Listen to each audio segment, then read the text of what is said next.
you know, this type of landscape is one of my favorite to photograph because you don't have to think so hard, and I do like to think hard sometimes and really work with the scene, but sometimes you just need a break from that.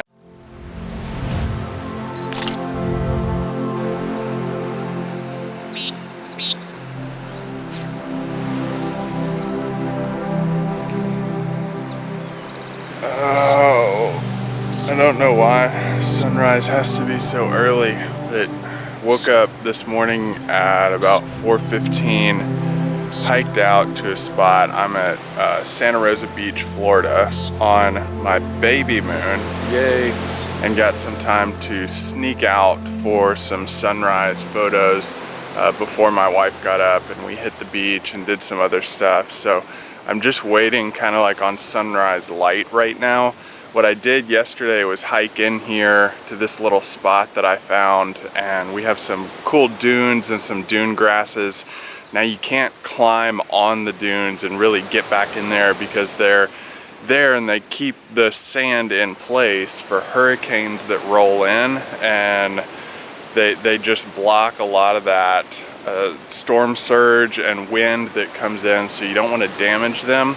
There are some small pathways that I see in front of me that I can kind of take and play with, but overall, you know, it's kind of just like shoot what's in front of you. I don't really think I have to work too hard for a composition this morning just because this is such an interesting landscape, but it looks like that we may get some color this morning out in where the sunrise is coming up, starting to get some of that first light.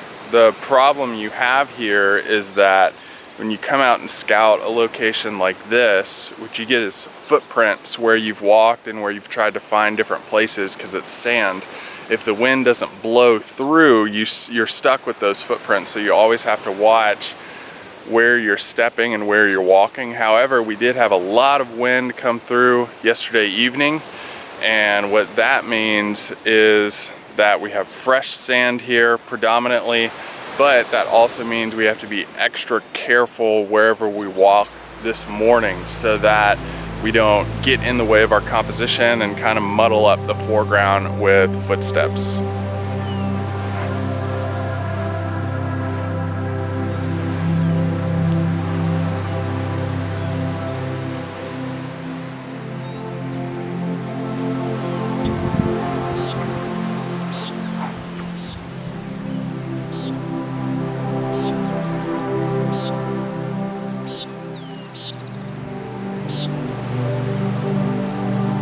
You know, one of the reasons that I love shooting at the ocean so much and at the beach is not only do you get serene background noise with the ocean, you get seabirds that are chirping in the morning, but also I just feel like the light changes so much. You can shift, you can take one photograph here that we just took and then shift this way where I am here and point back directly towards where the sun is coming up. You have some really hazy clouds right over that sunrise. So what I'm trying to do here is with this particular shot is I'm moving that horizon line up a little bit into the frame so that you reduce a lot of the clear sky that's right above the hazy clouds that are reflecting that orange and pink. And I just think like beach photography, light shifts and changes so much. You can shoot one here, and then in a second the light's going to change, maybe back over here because we do have some storm clouds that have rolled off into the distance that way. So you never really know kind of what the light's going to do, and it can be really challenging. Not only that, but you can get scenes that are behind me, like this little hill of seagrasses against the ocean, and photograph that in soft light. So just kind of bouncing around right now. What I have, since I have tons of seagrasses through this frame, what I'm photographing this at is 1/8 of a second, f8 ISO 800. Just really trying to be patient about when the right moment to hit that shutter is. I'm bracketing these shots, which makes the seagrass movement all that more difficult, but you know, the light's good and I'm happy with that. That's really all I can ask for. I've been wanting a great sunrise for a long time, and this morning it's just fun being out, enjoying this beautiful light. So I ended up using a single exposure from the bracketed sequence that I shot, but I just love the way that the deep shadows and the bright sunrise highlights interact with one another.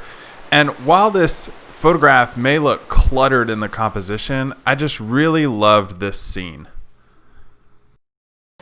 All right, so that light faded off. What I'm gonna try to do real quick is there's another spot down this way that's got this cool little lake facing directly east where the sun is rising. Have 15 minutes until the sun actually comes up. So I'm hoping that we make it. Gonna have to walk pretty briskly here, but I do want to show you something real quick on the way out, something that I found yesterday. So if you can see here, we have this log, this like driftwood that's kind of come up facing directly east. This would be an amazing vertical shot for a landscape, just having that in the foreground and pulling you back into the sunrise. But since it's in the dunes, we can't get back in there. And I just want to point out, like when you're going out and photographing, never sacrifice the landscape for a photo that you want to get, because that landscape is very fragile. Things might not be able to grow back.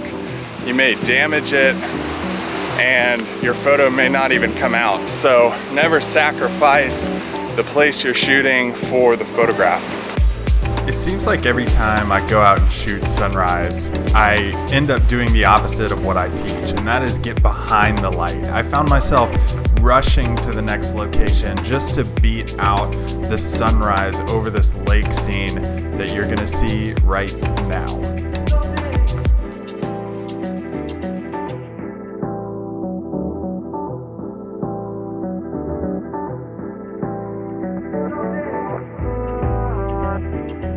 All right, so we did make it. I'm very grateful for that. The light's popping off pretty good right now. I think what I'm gonna try first is having this framed up as a landscape view, and then I may try a vertical shot too here. I'm not really sure, but just gonna level everything up, check the composition. I really love how this like loop of sea grasses and like lake grasses coming into the foreground right here, kind of pulling you in. That's why I might use a vertical here, just to have that dominate the foreground and really pull you in from that point. But basically what I'm shooting at right now is ISO 100 f14 and 1/6 of a second as that light continues to build back there. I'm just gonna go ahead and take a frame. That light's gonna continue to build, and we'll bump up the shutter speed from there and just try to photograph this as best as possible. Now I am bracketing these, and I don't normally shoot any like man-made structures except for bridges or I don't know, dilapidated buildings or something like that, but I think the houses that are scattered like across this lake are really cool. I think it's just like a serene place that you can photograph. I would have loved being one of the people staying on this lake, because they could just kayak or stand up paddleboard directly to the shoreline and sit in their chairs on the beach all day. But I just really enjoy the pattern of the sea grasses. Now, there was one element I excluded in this image that I'm going to get to in the next one that I really like better of what I photographed here. So you may be asking, Dave, why did you not use a polarizer here? Because we have nice standing water. You know, I love the way that the light is reflecting off of the surface of the water and just giving you that separation between grass and water, and it just gives you that good, nice foreground. Now I've tried this vertical and it just didn't really work. You know, we can't get close enough, we can't get high enough. And honestly, everything in the background back here is just too high up of an elevation. If this was a longer scene with something higher in the background, it would probably work, but it was just too flat. It's too flat of a location to really try and use that. I think working on composition is one of the best things you can do as a photographer, because it takes a good photograph to great. So I'm gonna play around here with some of these shorelines, because if you see, like, we have some pretty cool lines that we can play with, work around the footprints that we have down in the foreground and try to frame it up again. I like this photograph better than the previous one because of what you're seeing right now. This added element to the composition in the foreground mirrors shapes, lines, and patterns. And anytime I see that in a landscape, I want to do it. The arc of the sand just mirrors that of the seagrasses in the foreground. And I think it just really leveled up the composition and the image overall. I also photographed one bonus image on my walk home that I wanted to get to before we close things up. And it's this scene of water lilies, and it's this small scene of reds and greens together and oranges and deep shadows of the water, and the stillness of the water allowed me to photograph this well. There was no wind, and just a really nice small scene that I saw walking home that I wanted to include. All right, so that pretty much does it. I think the light is faded now that we're not gonna get anything else from the rest of the morning, but great light. You know, this type of landscape is one of my favorite to photograph because you don't have to think so hard, and I do like to think hard sometimes and really work with the scene, but sometimes you just need a break from that and photograph something simple, walk up to it, work the composition for a few minutes, and then shoot. And I think something like this is really fun to do because you just get that classic wide look of a landscape. And early morning beach photography, I mean, swimming trunks and no shoes, that's it, man. That's the dream. So if you're still watching, thank you.